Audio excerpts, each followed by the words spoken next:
అన్న చనిపోయిన, తండ్రి చనిపోయిన కుటుంబానికి సంబంధించిన వార్తలో వాళ్ళు చనిపోయారు, కుటుంబం ఇప్పుడు రోడ్డుపై పడింది అన్న దానితో పాటు ప్రమాదం ఎందుకు జరిగింది అన్న దాని గురించి కూడా మాట్లాడుకుని తీరాలి. మీరు కూడా కమెంట్ చేయండి. మీ అభిప్రాయం నాకు ఖచ్చితంగా కావాలి. ఆ ప్రమాదం, ఆ కుటుంబం ఏం మాట్లాడుతోంది ఇప్పుడు నేను మీకు వినిపిస్తాను. కానీ ఊళ్ళల్లో కూడా సిటీల్లో ఎలాగూ లేదు. ఏ రోడ్డు వైపు నుంచి ఎవరు వస్తారో, ఏ మూల నుంచి ఎవరు వస్తారో, ఏ జిగ్జాగ్ డ్రైవింగ్ చేసుకుని వెళ్తాడో తెలియదు. ఊళ్ళల్లో కూడా ఇప్పుడు ఏమనుకుంటున్నారో తెలుసా? కుర్రాళ్ళు ఏంటి ఇలా తయారయ్యారు, అతి వేగంగా వెళ్తున్నారు, రోడ్డు మీదకి వెళ్ళాలి అంటే భయం వేస్తుంది అని అంటున్నారు. సో మీరు ఊళ్ళల్లో ఇలాగే అతి వేగంగా డ్రైవ్ చేస్తున్నారు. ఎందుకంటే చనిపోయాడు కాబట్టి ఇప్పుడు నేనేం అన్ను. కానీ చనిపోవడానికి కారణం ఏంటో తెలుసా? అతి వేగం. 2 బైకులు స్లోగా ఉండుంటే, మినిమం వేగంలో ఉండుంటే గుద్దుకుని యాక్సిడెంట్ కాదు. ఫస్ట్ యాక్సిడెంట్ కాదు. ఒకవేళ యాక్సిడెంట్ అయినా చిన్న చిన్న దెబ్బలు తగిలిండేవి, లేదంటే కంట్రోల్ చేసే అవకాశం ఉండుండేది. కానీ 2 బైకులు ఢీకొని 2 చనిపోయారు అంటే అతి వేగమే కారణం. నేను కూడా చూశాను. ఊరు వెళ్తూ ఉన్నప్పుడు, లేదంటే ఎక్కడికైనా వెళ్తూ ఉన్నప్పుడు ఎలా వెళ్తున్నారో తెలుసా? యువత మంచోళ్లే కదా, చాలా మంచి భవిష్యత్తు ఉన్నవాళ్ళు. మీరేం క్రిమినల్స్ కాదు, ఇలా కాదు, అన్యాయంగా ప్రాణాలు పోగొట్టుకుంటున్నారు, ఎదుటి వాళ్ళు ప్రాణాలు తీస్తున్నారు. మొన్న అయితే ఒక వ్యక్తి అతి వేగంతో వచ్చి ఏం చేశాడో తెలుసా? కుర్రాడు ఒక ఇసుక గుట్టనెక్కి అంతెత్తున్న ఒక కొబ్బరి చెట్టుకి తన అవయవాలు తాకాయంటే అర్థం చేసుకోండి. తన తల వెళ్ళి అంతెత్తున్న కొబ్బరి చెట్టుకు తాకి చనిపోయాడు. ఎంతో భవిష్యత్తు ఉన్న యువత. ఆ యువకుడు చూడండి ఒకసారి. అఫ్కోర్స్ అతివేగం ప్రమాదానికి రాఖీ కట్టించుకోవడానికి వెళుతూ తన ప్రమాదం బారిన పడ్డాడు అని నేను ఈ వార్తను చెప్పి వదిలేస్తే అయ్యో పాపం అని మీరు అనుకుంటారు. కానీ ప్రమాదానికి కారణం ఏంటో కూడా నేను చెబితే మీలో చాలా మందికి అవగాహన కలిగే అవకాశం ఉంటుంది. అందుకే ఓ తల్లిదండ్రులారా, లేదంటే ఓ బిడ్డలారా, మీ నాన్న అతివేగంగా వెళ్తుంటే మీరు ఆపండి. మీ బిడ్డలు అతివేగంగా వెళ్తుంటే ఆపండి. మీ స్నేహితుడు అతి వేగంగా డ్రైవ్ చేస్తుంటే మీరు ఆపకపోతే, మీ స్నేహితుడు ఏదైనా ప్రమాదానికి గురవుతే దానికి మీరు కూడా బాధ్యులే అవుతారు. సో అతి వేగంగా జిగ్జాగ్ డ్రైవింగ్ ఎలా నడుపుతున్నారో తెలీదు. పాపం ఈ శంకర్ అనే వ్యక్తి చనిపోయాడు కాబట్టి చనిపోయిన వ్యక్తి గురించి కాదు నేను అంటుంటే. ఈ విషయం ఇప్పుడు చెప్పకపోతే నాది తప్పు అవుతుంది కాబట్టి చెప్తున్నాను. మీలో ఎంతమంది ఈ అతి వేగం గురించి రియాక్ట్ అవుతారో చూద్దాం. నేను అడుగుతున్నాను మిమ్మల్ని.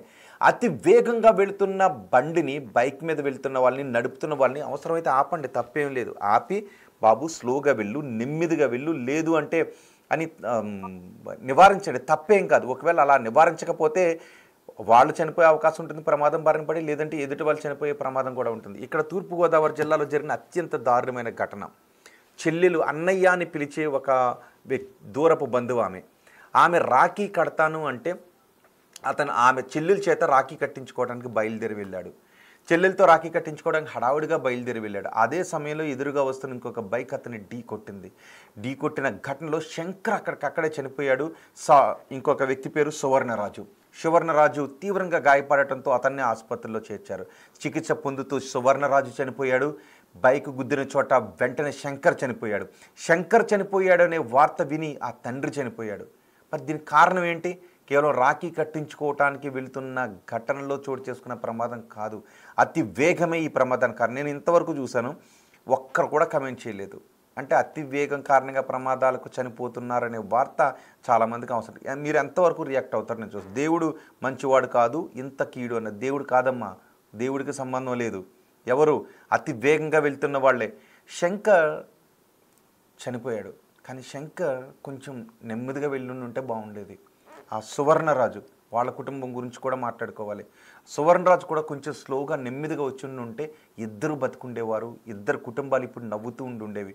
బహుశా శంకర్ ఈ పాటికి చెల్లెలని పిలువబడే ఆ దూరపు బంధువు దగ్గరికి వెళ్ళి రాఖీ కట్టించుకుని ఆనందంగా తన దగ్గరికి వచ్చి ఉండేవాడు. ఇప్పుడు తండ్రి చనిపోయాడు, శంకర్ చనిపోయాడు, రాఖీ కట్టించుకోవడానికి వెళ్ళి రాఖీ పండుగ రోజు వాళ్ళ కుటుంబంలో జరిగిన విషాదం గురించి మాట్లాడుకుంటూనే అతి వేగం గురించి నేను మీకు చెప్పకపోతే తప్పు అవుతుంది. చాలామంది సిటీలోనే కాదు ఊళ్ళల్లో కూడా చాలామంది మితిమీరిన వేగంతో, ఇంకా చెప్పాలి అంటే ఈ సమయంలో నేను ఈ పదాన్ని వాడుతున్నానని మీరు నన్ను తిట్టుకున్నా పర్వాలేదు, రోడ్లు మా బాబు గారు వేసినవి అనుకుని చాలామంది వెళ్తూ ఉన్నారు. శంకర్ అన్యాయంగా చనిపోయాడు. కానీ మొన్న నేను ఒక ఘటన చూశాను. వెళ్ళి ఒక వ్యక్తి ఇసుక గుట్ట మీదకే వెళ్ళి చెట్టుకి, అంత ఎత్తులో ఉన్న చెట్టుకి తల తాకి ఆ మెదడు భాగాలు చెట్టుకి తగిలి కింద పడిపోయాడు. వెళ్ళి చూసే వాళ్ళకి ఆ చెట్టు పైన ఉన్నటువంటి రక్తం మరకలు కనిపిస్తున్నాయి. ఇంకొక వ్యక్తి ఏం చేశాడంటే రోడ్డు పైన నడుచుకుని వెళ్తున్న వ్యక్తిని బైక్ మీద వెళ్ళి గుద్ది ఈ వ్యక్తి బతికాడు, నడుచుకుని వెళ్తున్న వాళ్ళు చనిపోయారు. ఏ పాపం ఎరగని వాళ్ళు అమాయకులు చనిపోతున్నారు.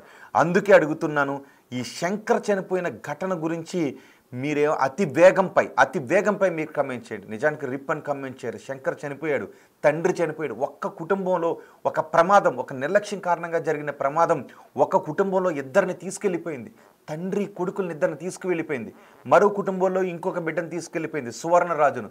దీనికంతటికీ కారణం నేను ఖచ్చితంగా చెప్పగలను అతి వేగమే. ఒకవేళ నెమ్మదిగా కనీసం 50 కిలోమీటర్ల వేగంతో వెళ్ళి గుద్దుకున్నా కూడా చచ్చిపోరు. 50 కిలోమీటర్ల వేగంతో వెళ్ళి గుద్దుకున్నా కూడా చచ్చిపోరు. బ్రేక్ కంట్రోల్ చేయడానికి అవకాశం ఉంటుంది. కానీ ఇక్కడ కంట్రోల్ చేయలేక 2 బైకులు ఢీకొని గుద్దుకుని చనిపోయారు అంటే అతి వేగం కారణం. అందుకే చనిపోయారు అన్న ఘటన కంటే అతి వేగం కారణం అని నేను ఎందుకు గట్టిగా చెప్తున్నాను అంటే, ఇలాంటి విషాదం మరే కుటుంబంలోనూ చోటు చేసుకోకూడదు అనే చెప్తున్నాను. మీలో ఎంతమంది వార్తకు రియాక్ట్ అవుతారో చూస్తాను. ఇద్దరు అంటే ఇలాంటివి అవసరం లేదు. చాలామంది ఎందుకు చెప్తున్నాను అంటే, చాలామందికి ఏదైనా వార్త చెప్తే దాని వెనక తిడుతూనో ఇంకొకటి అంటూనో మెసేజ్లు చేస్తుంటుంటారు కదా. మరి ఇప్పుడు 292 మంది చూస్తున్నారు కదా మీరు. ఈ కుటుంబంలో అతి వేగం కారణంగానే చనిపోయింది కదా. ఏ ఒక్కరికి కూడా దీని గురించి మెసేజ్ చేశారు. అది ఇప్పుడు కూడా నేను ఇలాగ అన్నానని బహుశా నన్ను తిడుతూ మెసేజ్ చేయొచ్చు, పర్వాలేదు. నన్ను తిడుతూ మెసేజ్ చేసినా పర్వాలేదు. కానీ మీరు అతి వేగంతో మాత్రం రోడ్ల మీద వెళితే వాళ్ళని కంట్రోల్ చేయకపోతే ఎన్నో కుటుంబాలు ఇలా ప్రమాదాల బారిన పడే అవకాశం ఉంటుంది. నేను మెసేజ్లు చదవాలని అనుకున్నాను. అందుకే మా ప్రతినిధితో మాట్లాడుతూ కూడా హోల్డ్ చేసి నేను ఎందుకు మిమ్మల్ని అడిగాను అంటే, ఎంతమంది విషాదకర వార్తపై ఎలా రియాక్ట్ అవుతారని. అతి వేగంగా వెళ్ళిన కారణంగానే ఈ రాఖీ పండుగ రోజు అన్న చనిపోయాడు, తండ్రి చనిపోయాడు. బిడ్డ మరణ వార్త విని తండ్రి చనిపోయాడు. చెల్లితో రాఖీ కట్టించుకోకుండానే మార్గమధ్యంలోని అన్న చనిపోయాడు. ఆ దారిలో వస్తున్న ఇంకొక వ్యక్తి చనిపోయాడు. Yes, you are talking right sir అని అనిల్ మెసేజ్ చేశారు. మోటివేషన్ ఎంత చెప్పినా జనాలు మారరు అని. ఎస్, మోటివేషన్ ఎంత చెప్పినా జనాలు మారరు. జనాలకి ఏం కావాలి అంటే నేను అనట్లేదు, మోటివేషన్ ఎంత చెప్పినా జనాలు మారరు అని. సహజంగా ఏదైనా వార్త చెప్పినప్పుడు ఈ సమయంలో ఈ వార్త అవసరం, లేదంటే ఆ సమయంలో ఆ వార్త అవసరం. అన్నిటితో పాటు అన్ని వార్తల్ని కూడా అందిస్తూ ఉంటాం. ప్రతి వార్త సమాజానికి అవసరమైంది. మీరు ఎలా తీసుకుంటారు అనేది. సో ఇక్కడ నేను ఎంతసేపు ఎందుకు వెయిట్ చేశాను అంటే, ఈ అతివేగం ప్రమాదకరం అన్న దాని గురించి ఎవరైనా రియాక్ట్ అవుతారా? రోడ్డు మీద వెళ్తున్న ఎవడు కూడా సరిగ్గా రోడ్ రూల్